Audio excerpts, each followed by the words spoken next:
যদি আমার কথা না শোনা হয় তাহলে এখানকার থানা চলবে না, এখানকার টিউনও থাকতে পারবে।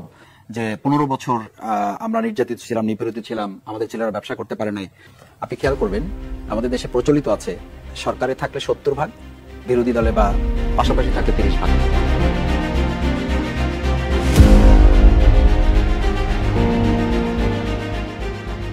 বিভিন্ন এলাকাগুলোতে একদম মানে তৃণমূলে এটা দেখে আসছি, এই পার্সেন্টেজ অনেক বছর ধরেই চলছে, এটা চলে আসছে এবং এটা তাদের মধ্যে আলোচনা হয়ে আছে যে আমরা যখন থাকবো তখন আমরা 70%, আর যখন আমরা চলে যাব তখন আমাদের 30%, কারণ আমাদের তো বাঁচতে হবে। এই যে টু পার্টি পলিসি মেনটেন করার একটা প্রবণতা আছে, এই প্রবণতাটা থেকে আমরা কিন্তু এখনো বের হতে পারি নাই। এখন এই টু পার্টির সাথে আমি বলি যে আজকে জামাত ইসলামের আপনি এখানে দেখিয়েছেন স্ক্রিনে যে নাটোরের বড়াই গ্রামে, আহমদপুর গ্রামে একটা ঘটনা ঘটেছে। এটা আমাদের দেশের একটা জাতীয় দৈনিকের প্রথম রিপোর্ট হয়েছে, এটা সূত্র ধরে কেউ কেউ আরো পরে নিউজ করেছেন এবং ইতিমধ্যে নাটোরের জামাত ইসলামের পক্ষ থেকে এটার প্রতিবাদ করা হয়েছে, প্রেস ব্রিফিং করা হয়েছে। আপনি নাটোরের কথা বলছেন? হ্যাঁ, নাটোরের কথা। আজকে যে ঘটনাটা আপনি এখানে স্ক্রিনে দেখিয়েছিলেন প্রথম আপনার সূত্রপাতে যেটা বলেছেন, তো সেটা বলছি যে ইতিমধ্যে এটা বলা হয়েছে এবং সব পত্রিকাতে এটা আপডেট, এটা 4 জন গ্রেপ্তার হয়েছে। এই গ্রেপ্তারে একজনকে বলা হয়েছে যে জামাতের ওখানকার ওয়ার্ড সভাপতি, এটা হচ্ছে তার পৈতৃক সম্পত্তি যেটা এতদিন ফ্যাসিস্টরা দখল করেছিল। দখল করে তারা এখন জাস্ট হাত বদল করে অন্যদেরকে দিয়েছে, তারা আবার প্রভাব খাটিয়ে এটা অন্যায়ভাবে ব্যবহার করছে। উনি কি বলছেন যে এটা আমার সম্পত্তি, এতদিন ফ্যাসিস্টরা দখল করে রেখেছে, আমি তো উদ্ধার করার চেষ্টা করে ব্যর্থ হয়েছে। কিন্তু সেক্ষেত্রে তো আইন শৃঙ্খলা বাহিনী আছে, প্রশাসন আছে, এটা আমরা দিয়ে দেওয়াটা মানে তো সেই চাঁদাবাজির সাথে। এটা ধরেন আমার একটা ঘর, আমার ঘরে গিয়ে তো আমি প্রশাসনের সহযোগিতা চাওয়া হয়েছে, প্রশাসন বলছে আচ্ছা দেখতেছি। এই যে একটা লম্বা সময় 10 মাস বা 11 মাস বা 12 মাস চলতেছে, এই আর কদিন পরে 12 মাসে আমরা পা দেবো। একটা বছর যদি প্রশাসন, এটা তো প্রশাসনের দায়িত্ব ছিল যে প্রশাসন যদি বলে আমাদেরকে জানানো হয়নি, প্রশাসনের তো দায়িত্ব ছিল এরকম একটা সম্পত্তি অবৈধভাবে কে দখল করে আছে তার মূল মালিকের কাছে এটা তুলে দেওয়া। সে জায়গায় তার কি দায়িত্ব পালন করেছে, সেই জন্য এখন কিন্তু এটা আলোচনা আছে যে এই চাঁদাবাজির ঘটনা নিরসনে প্রশাসনের দায়বদ্ধতাটাও একেবারে উড়িয়ে দেওয়া যায় কিনা। সেই জায়গায় বলুন দুই এক লাইনে যে সেটি তো আসলে প্রশাসনের দায়বদ্ধতার প্রসঙ্গ আপনি বলছেন যে জুলাই গণঅভ্যুত্থানকে কেন্দ্র করে উমামা যেটি বলেছে যেটা মানি মেকিং মেশিনে পরিণত করা হয়েছে জুলাই চেতনাকে, এই তার এই মন্তব্যের সাথে আপনি একমত? আমি এটার সাথে একমত না। আমি একমত এই কারণে যে এই চাঁদাবাজির প্রক্রিয়াটার সাথে একদম ফুল পলিটিক্যাল কোন পার্টিগুলো আসলে জড়িত হয় না। পার্টির একটা দুষ্কৃতিকারী অংশ যারা পার্টির মধ্যে সুবিধাভোগী। আপনি নিশ্চয়ই খেয়াল করবেন যে এই যারা এই লাঠিনিয়া নামে হাতে নামে, এরা কিন্তু এই একই চেহারার লোক ম্যাক্সিমাম। এই একই চেহারার লোকগুলো যখন আসে, এই লোকগুলো ওইরকম একটা পার্টি, যে পার্টিগুলো সাধারণত তারা ধরে নেয় যে এরপরে এরা ক্ষমতায় আসতেছে। তো আমি একটু এটার সাথে যোগ করি যে আজকে আমরা যদি নিজেরা যখন বলি যে আমি বড় দল, যখন আমরা বলি যে আমরা প্রধানমন্ত্রী অমুক, রাষ্ট্রনায়ক অমুক, তখন এই চাঁদাবাজ গ্রুপ ধরে নেয় যে এরাই হচ্ছে আমব্রেলা, এদের কাছে শেল্টার পাওয়া সম্ভব। তো শেল্টার পাওয়া সম্ভব যখন সে মনে করে, আবার যখন কেউ মনে করে যে কখনো স্বেচ্ছায় অথবা বাধ্য হয়ে, আবার কেউ যখন এটা মনে করে যে জুলাই আগস্টের এটা আমাদের একটা নিজস্ব সম্পত্তি, যেমন মুক্তিযুদ্ধকে কেউ সম্পত্তি মনে করেছে, এই সম্পত্তিটা যদি আমি মনে করি তাহলে সে মনে করে তাহলে শফিকুল ইসলাম মাসুদের কাছে শেল্টার পাওয়া যাবে, তার হয়ে বোধহয় চাঁদাবাজিটা করলে আমার রক্ষা পাওয়া, চেতনা কোথায় ভালো বিক্রি করা যায় সেই বাজার খোঁজা, চেতনা বিক্রির বাজার খোঁজা। আমার জায়গা থেকে আমাকে পরিশুদ্ধ মনে করার জন্য বলছি না, জামাত ইসলামীর হাতে এই দুটার কোনো শক্তি আমাদের হাতে নাই।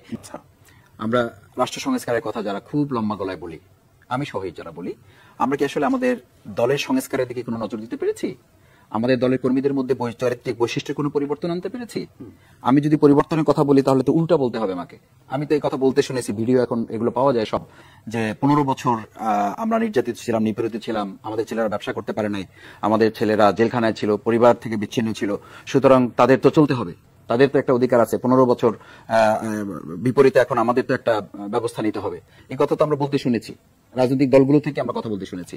আবার দুর্বল সরকারের কথা যখন বলি তখন প্রশাসন থেকে তো আমরা কথা বলি যে চাঁদাবাজদেরকে গ্রেপ্তার করে আমরা যতক্ষণে থানায় নিয়ে যেতে না পারছি ততক্ষণে চাঁদাবাজের তদবিরকারকরা গিয়ে থানায় পৌঁছে যাচ্ছে এবং তারা ঘোষণা করছে যে যদি আমার কথা না শোনা হয় তাহলে এখানকার থানা চলবে না, এখানকার টিউনও থাকতে পারবে না, এখানকার কথা শুনে তারপরে থাকতে হবে, কারণ আমরা নির্যাতিত ছিলাম, সুতরাং আমাদের নির্যাতনের সেই চিত্রকে বিপরীতে আজকে আমাকে এই সুযোগ করে দিতে হবে।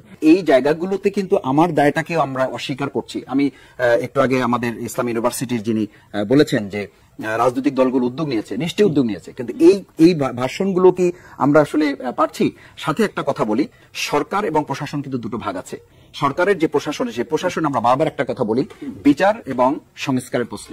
দেখেন ফ্যাসিস্টদের দোসররা এখনো অনেক জায়গায় এবং এই উপদেষ্টাদের মধ্যে তারা বলেন যে আমরা একটা ভালো কিছু করতে চাই কিন্তু ভালো কিছু করার মতো আমরা সুযোগ পাচ্ছি না।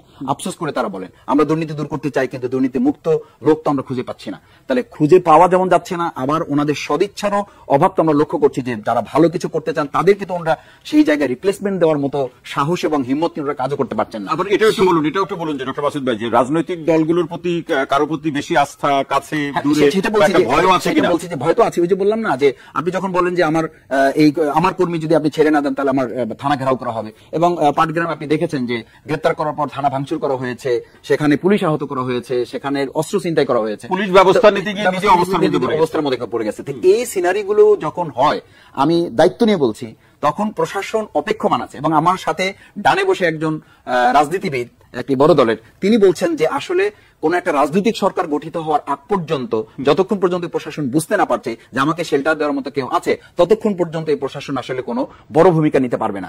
আমি তখন তাকে বলেছিলাম এটা খুবই দুর্ভাগ্যজনক যে প্রশাসনকে আমরা রাজনীতিকরণ করে তাকে একটা আমব্রেলা দিয়ে যখন রাজনীতির কর্মী বানিয়ে ফেলবো, তখন তো সে প্রশাসন থাকে না, তখন সে রাজনীতির কর্মীর ভূমিকা পালন করে, এবং সেটা বিগত 15 বছর পালন করে আসছে। সুতরাং ভবিষ্যৎ কি বার্তা দিচ্ছে আমরা? আমার বার্তা দিচ্ছি যে পলিটিক্যাল একটা পার্টি বা পলিটিক্যাল গভর্নমেন্ট হলে পরে সেই সমস্যার সমাধান সে করতে পারবে, তার আগ পর্যন্ত এই সরকার করতে পারবে, এবং সাহস করছে না। আসলে আপনি যতই সরকারকে দুর্বল বলেন, দুর্বল তো আমরা করে রেখেছি, কোনো কিছু তো আমরা দুর্বল করে রেখেছি। আমরা তাদেরকে গ্রেফতার করতে গেলে তাদেরকে হামলা শিকার করতে হচ্ছে, তাদের থানা ঘেরাও হচ্ছে। আমি টিউনকে বলছি আমার কথা না শুনলে আপনাকে এখানে চলে যেতে, এবং হচ্ছে কোথাও কোথাও। আমার পছন্দের মতো ডিসি কাজ না করলে ডিসিকে সরিয়ে দেওয়া হচ্ছে, আমার পছন্দ মতো এসপি কাজ না করলে তাকে বলে দেওয়া হচ্ছে আমরা ক্ষমতায় আসতে কিন্তু দেখে নেব। এই কথাগুলো যখন তার কাছে যাচ্ছে, পলিটিক্যাল পার্টি হিসাবে আমরা কি জানি কথা বলছি, আমরা তো এখন এই কথা শুনতে পাচ্ছি, আমরা তো এখন শুনতে পাচ্ছি এটা যে যদি চাঁদাবাজি করে আপনি এড়িয়ে যেতে পারেন তাহলে আপনার পুরস্কার, যদি না করতে পারেন তাহলে আপনি বহিষ্কার, আর যদি আপনি এটা বিরোধিতা করেন তাহলে আপনি রাজাকার। এই যে তিনটা স্লোগান জাতির মধ্যে এখন হয়েছে, আকার পরিষ্কার। কিন্তু ডক্টর মাসুদ ভাই, আবার প্রশ্ন হলো যে আপনি আলোচনায় যে রাজনৈতিক দলটির কথা বলছেন তারা তো আবার বিপরীত কথা বলছে। তারা বলছে যে প্রশাসন কিংবা আইন শৃঙ্খলা বাহিনী কোথাও তার নিজের কোনো লোক নাই, বরং বলা যেতে পারে আপনাদেরকে দায়ী করে। না, নিজের কোনো লোক নাই, আমাকে দায়ী করো, আমাকে দায়ী করো, তো এই জন্য আপনার দলের আমাকে দায়ী করো, মানে আমরা বিভিন্ন জায়গায় অবস্থান নিয়েছেন, অবস্থান মানে নীতি নির্ধারণের পর যে আপনার দলের সমর্থক বা নেতা নীতি নির্ধারণের পর আমরা অবস্থান নিয়েছি। এটা অত্যন্ত সৌভাগ্যের ব্যাপার যে জামাত ইসলামের প্রতি এরকম একটা এক্সপেকটেশন আমাদের সেই সমস্ত ভাইয়েরা বলেন। কিন্তু এটাও ঠিক যে আমাদের লক্ষ্য রাখতে হবে যে এই পর্যন্ত যতগুলো চাঁদাবাজির ঘটনা ঘটেছে, প্রত্যেকটা ঘটনা আপনি দেখেন একেবারে সবচেয়ে নির্মম ঘটনার যেটা উল্লেখ করে আমাদের গোটা বিশ্বকে তোলপাড় করেছে, পাথর দিয়ে হত্যা করার মতো দৃশ্য। এই আলোচনা আসার পর তো একটা রাজনৈতিক দলের পুরো তারা নিজেরা বলেছিলেন যে আমাদের একটা শুদ্ধি অভিযান চলবে।